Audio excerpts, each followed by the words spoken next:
Hello, this is the first in a series of videos about a reading apprenticeship routine called Talking to the Text. Talking to the text is really more about writing to the text than it is about talking. The goal when talking to the text is to capture your metacognitive thoughts by writing them down as you read. In other words, we are trying to record our thought process so that we can become more aware of how much we understand about what we read and then begin to improve our reading comprehension. To start with, I always preview the text I'm about to read so that I can surface my schema and make a plan for my reading. As you might remember, the word schema refers to our own personal knowledge and experience of the world. In other words, I'm connecting what I'm about to learn with what I already know. This will improve my chances of remembering what I read after I'm done and will help to make this new knowledge part of my long-term memory. So I've already gathered several articles in my Google Drive that I am going to be using for my research project. I'm going to start by opening up one of these articles. Now, if I just open it here, I can make comments on it by clicking on the Add a Comment icon, but I won't be able to save that for later or turn it into my instructor if I do it here. So I am going to open this document with Google Docs. It takes just a minute for this to happen because it's converting a PDF document into an editable document. There we go. So the article that I'm reading today is called Making Chocolate Sweeter: How to Encourage Hershey Company to Clean Up Its Supply Chain and Eliminate Child Labor. To start with, I'm going to think about what I already know about some of these issues. So I'm going to highlight child labor, and I'm going to add a little comment here. Let's see, what do I know about child labor and the supply chain? I've heard that some chocolate companies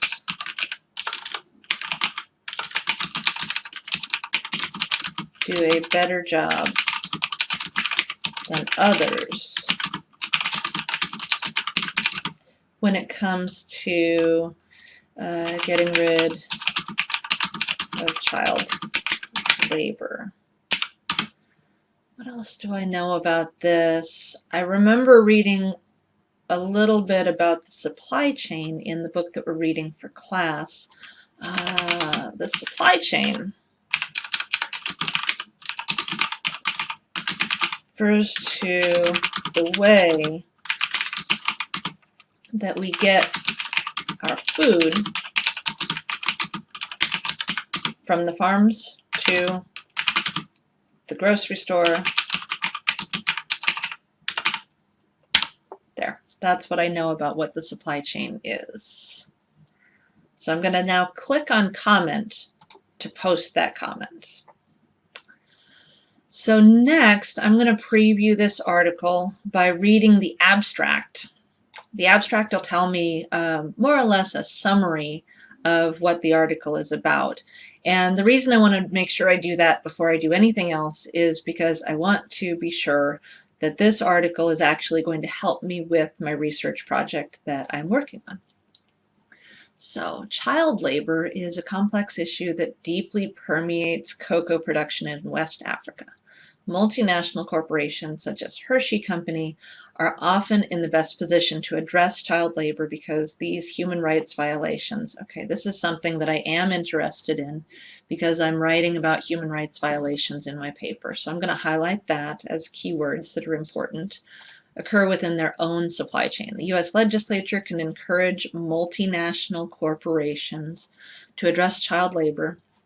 Okay, and I'm also interested in child labor specifically. So highlight that as another keyword. Through mandatory public disclosure and due diligence. This mandatory disclosure may encourage multinational corporations to use fair trade certification. I've heard this word before, but I want to know more about it. So I'm going to highlight that, and then I'm going to add a note to myself about fair trade. and I'm going to click comment. Okay, so this is definitely an article that serves my purposes. I'm going to now preview the rest of the article by skimming through it to find out how long it is and figure out how much of it I'm going to need to read so that I can plan how much time it's going to take for me to read it. Okay, so I see an introduction, lots and lots of notes in this one. So I see I'm going to have to kind of skip over some of the notes as I go.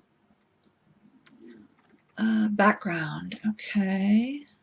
And I'm also noticing that when I opened this in Google Docs, it kind of messed up the formatting. I don't care about that too much.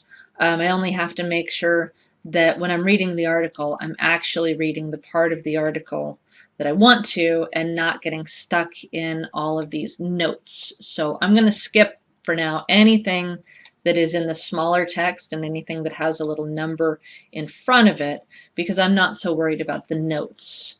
Okay, so I'm looking at the headings mostly. So this is about Hershey Company and something called CSR. I don't know what CSR is, but I suspect I'll find out in a little bit. I do know what Hershey is, because I like Hershey's chocolate. Okay, so here's the second part of the article, the discussion. How multinational firms and the U.S. government currently integrate the United Nations guiding principles. Okay, so I don't know what the United Nations guiding principles are, so I'm going to make a note to myself that I want to find out more about these,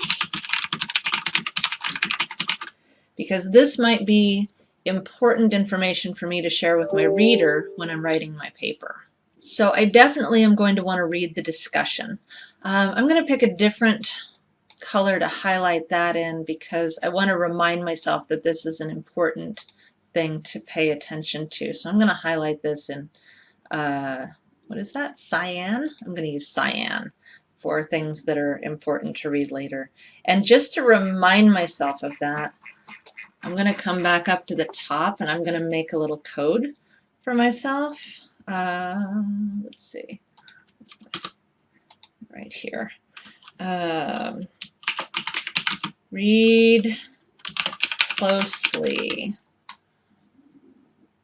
So anything that is highlighted in here in that color, I will remember to read those sections closely.